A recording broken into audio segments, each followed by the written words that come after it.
Hello everyone. So today we are breaking down one of the most confusing topics for taxpayers. That is the changes in income tax slabs under the old versus the new tax regime. सबसे पहला सवाल आता है कि ये दो regime है क्यों? First is old tax regime and second is the new tax regime. Section 115 BAC. So the new tax regime under section number 115 BAC was introduced from assessment year 2021.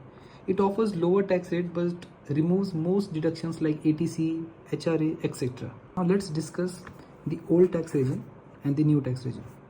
तो जो old tax regime है वो applicable किसे होता है? Individual, HUF, AOP, BOI and AGP.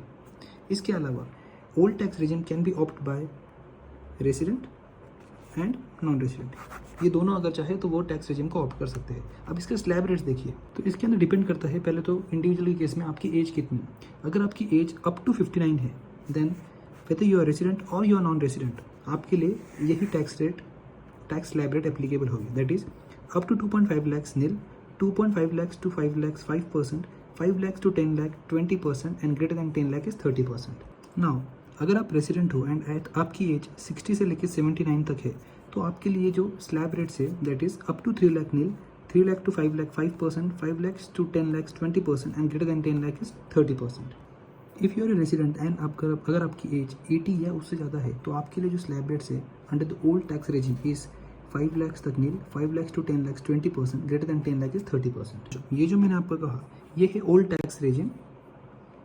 इसके बाद assessment year 2021 में इन्होंने सेक्शन नंबर 115 BAC इंट्रोड्यूस किया. इसी को हम बोलते हैं न्यू टैक्स रेजिम. इनिशियली जब ये new tax regime under section 115 BAC introduce हुआ था तो वो सिर्फ इंडिविजुअल के लिए था. बट फ्रॉम असेसमेंट ईयर 24-25 इसकी एप्लीकेबिलिटी बढ़ाकर individual, HUF, AOP, BOI, AGP इन सबको न्यू टैक्स रेजिम का ऑप्शन एलिजिबल किया है. Let's see the slab rates applicable under the new tax regime section number 115 BAC from the assessment year 24-25.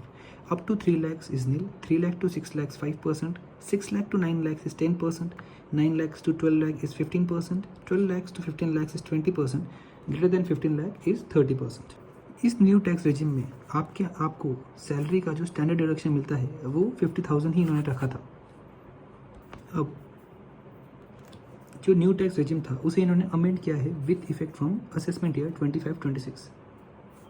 दो जो revise slab rates हैं that are up to 3 lakh is nil, 3 lakh to 7 lakh is 5%, 7 lakh to 10 lakh is 10%, 10 lakh to 12 lakh is 15%, 12 lakh to 15 lakh is 20% and greater than 15 lakh is 30%.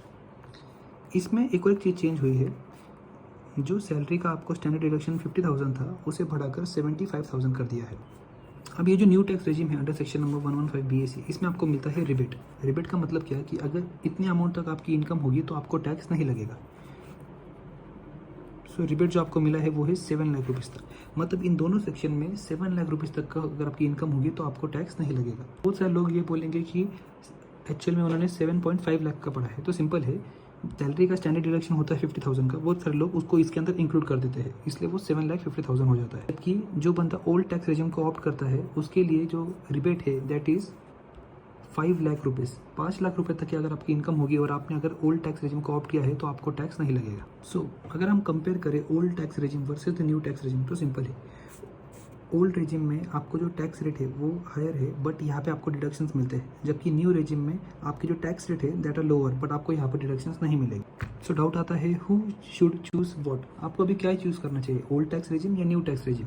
Simple है, you can choose the old regime if you have many deductions. Otherwise you can opt for new regime if you don't want any deductions. Okay, so evaluate your deductions and choose the regime that saves you the most. So this is the summary of tax slab rates under the old and new regime. अगर आपको financial year 24-25 का ITR भरना है अभी 15 सितंबर को तो आपके लिए लास्ट वाला रेट काम का है.